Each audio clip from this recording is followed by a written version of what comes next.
Welcome back to another edition of the Traction Reaction Podcast. I'm Steve Zautke. Joining us, it's Eddie LePine, and of course, it's the first race of the year for many. It's 24 hours at Daytona, and Eddie, things are starting to heat up in the racing world down there.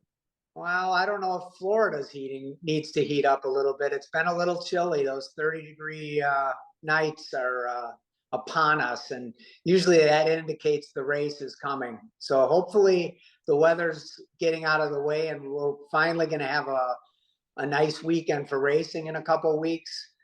This weekend we have Roar before the 24, and it's really amping up with 61 cars that will be attending.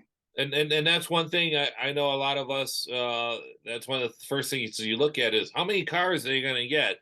And, some years it's dipped down into the 40s and that, and it's gotten up to 70, but I think 61 is a very strong number. And not only that, but it's a lot of strong teams too.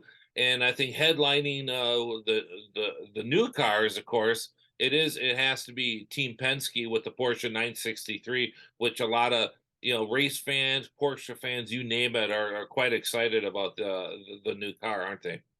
Well, it's definitely exciting. There's no doubt about it. The GTP class is just amping up with Porsche. Penske is really the marquee, but we have Cadillac, Acura, BMW.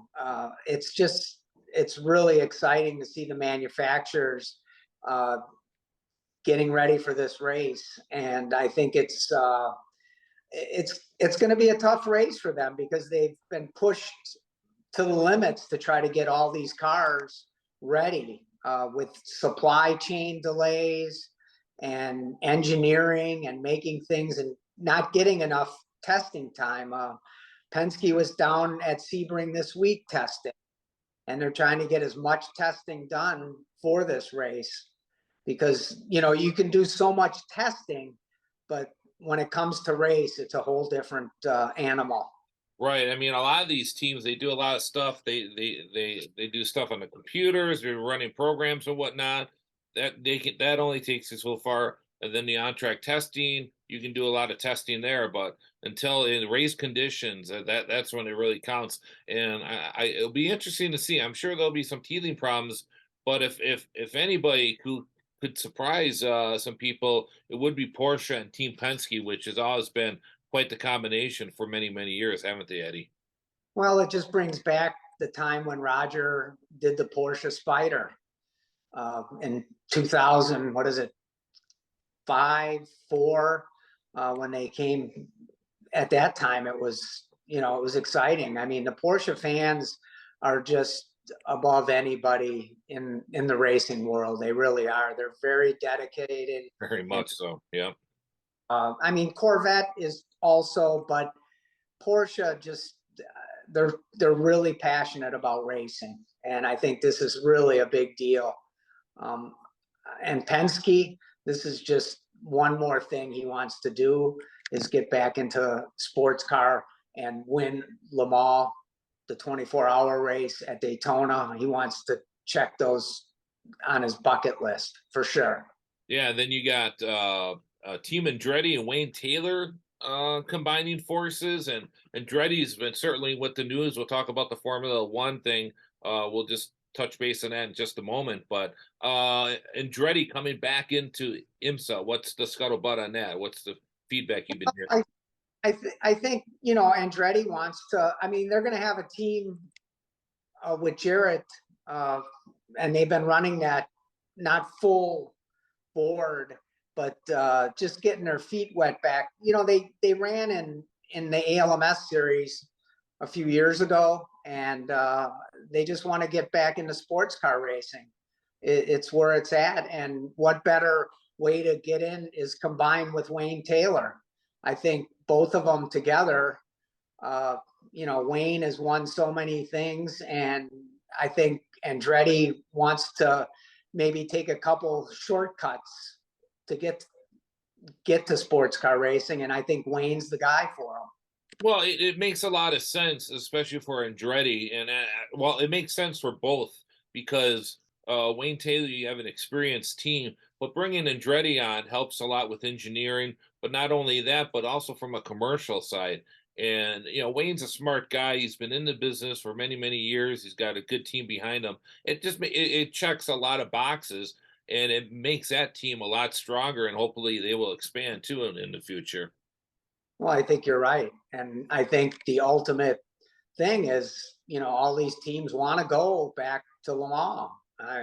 Acura will probably badge it, as a Honda. I think if they go back there, because it's just more world renowned than Acura.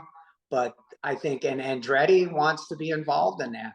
I think that's the ultimate goal. You're seeing all these hypercars. I mean, the recent one is Jacques Villeneuve's coming back with a new hypercar team for WEC, and you have Ferrari making a return to sports car racing in the prototype. It's been 50 years since they've been in sport, overall sports car. I mean, they've been with the road car, and they'll be introducing their Ferrari 296 at Daytona. I was there last month when they were doing the BOP testing, and I've never seen Ferrari so amped up about a new road car. Usually gets their car like the week before the race, and it just becomes a thrashing event, Daytona, where I think there is going to be lots of teething problems with all these new cars. So don't be surprised, even in the prototype class. I think if you'd see a P2 car that could possibly challenge for the overall victory this year, just because there's going to be those teething problems, and with all the engineering and the hybrid, and they have to use electric motors to leave the pits. It's going to be it's really going to be an amazing race this year, for sure. Should be interesting. I just wanted to touch base on Andretti too, with the Formula One thing, and typical politics, and Formula One has a lot of new fans, especially on the American side, and this is certainly a baptism by fire for them to see the politics that are involved. Because here you got not a Johnny come lately at all. Andretti Autosport is its tentacles in about 7 racing series. They've been continuing building. And this is really an interesting point. When they first threw out some trial balloons, they were going to do it with Renault, and they're like, "Oh no, I don't think we can do it." So they kind of regrouped, and now they packaged it with Cadillac. And I think it kind of puts the onus on the teams and also the governing body by them saying, "Hey, we want this team here. Let's figure this out," because having Cadillac in Formula One now won't be Cadillac right away. It'll be eventually they'll be phased in, because you just don't come up, "Hey, let's have a Formula One engine." It's going to take them a while to do that, but it'll be interesting to see. There's a lot of money coming into Formula One. I think eventually, once the teams get paid off and there's some type of agreement there, Andretti should be able to be that 10th team. What says you, Eddie? Well, moving back to the beginning when this stuff started, I think I was there when they were so close to announcing the Alfa Romeo deal. Mm-hmm. And Andretti was looking to purchase Sauber, I should say, and Right. Which is Alfa Romeo in Formula One. And when that deal fell through because of complications, and I think bottom line it was they wanted more money. And when that deal fell through, that's when they went to Renault and they were talking, and then even Toro Rosso. I mean, Red Bull was behind wanting Andretti to come. What I don't understand is Formula One is just this club kind of like, and I know Michael's been very vocal about his feelings about it, and with his quote about the greed. Oh yeah, and justified too. The truth of the matter is, why is F1 want to have 3 races in America, okay, and come to America, and why wouldn't they want to embrace Andretti? Well, what's going to happen? is right now you have a pie and they're cutting it up into 9 pieces. And what they're saying is, well, if Andretti comes in, it's going to be cut into 10. No, what they need to do is make the pie bigger so everybody gets paid.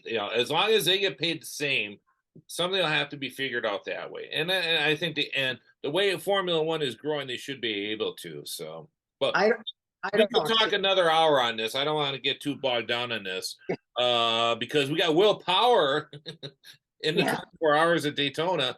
I think that helps. That's a win for IndyCar. You have one of their former champions on board, and you got you know Joseph Newgarden. yeah, it's good. I like seeing the cross pollination between IndyCar and IMSA, especially this time of year. And he'll be racing with the Kenny Habib Mercedes is back, so that'll be interesting to see. Well, and it makes sense too. Kenny Habib is Australian. You got Will Power Australian, so it kind of makes sense, doesn't it?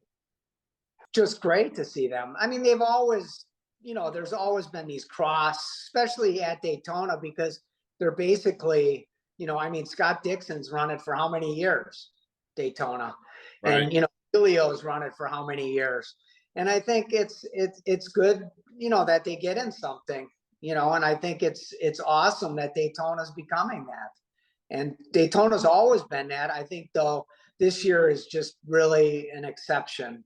I think it's going to be just unbelievable. I think what's progressed with IMSA and FIA and what John Doonan has done with IMSA also, I can't say enough that I think if Dr. Dan Panos was here, he would be proud Yeah, of I think what so. It's a good point. Yeah, very much missed. Um, uh, this is what he died for, is yeah, this. let's talk about some of these teams. I think Cadillac is going to be your strongest, of course. With what you got Sebastian Bourdais, Van der Zandt, and Dixon in one. You got Bamber, Alex Lynn, Westbrook.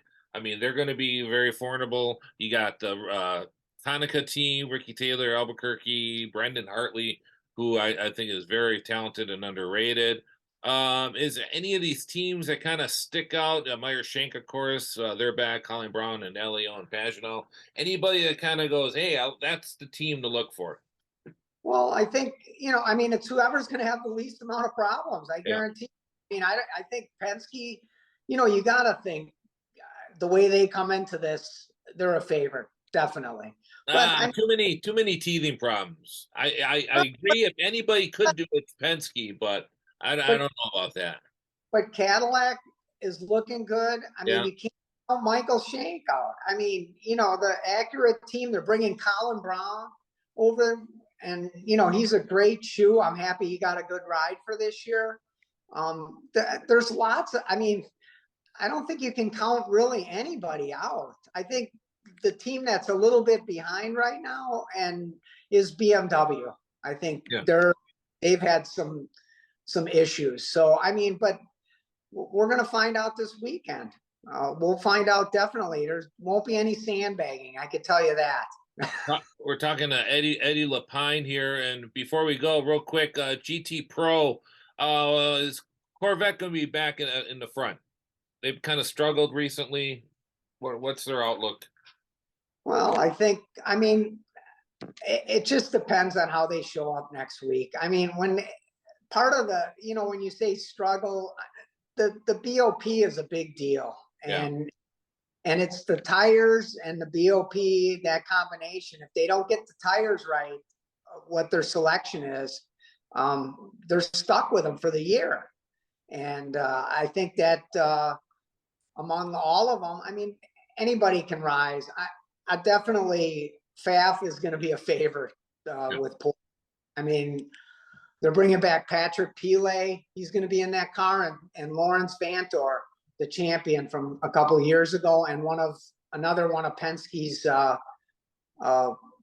Porsche drivers that are going to drive the 963 at Le Mans will be in that car too. So if you remember last year, it went down to the last lap and almost the last turn. And it was an exciting race between him and the Ferrari and the two Porsches. So I think we're going to look at a very exciting race. Well, I tell you what, Eddie, let's we got the Roar coming up this weekend. There's a lot of meat on that bone, as they say, still left. Why don't we get together next week and we'll do a part two for the Daytona 24 preview, and we'll see where we're at. It sounds good, Steve. I'm looking forward to it. I'll have a lot more information this weekend to get Excellent. back. All right, very good, Eddie. We appreciate you joining us, and don't forget to like and subscribe the Traction Reaction podcast. And we'll talk to you next time. Thank you. Thank you.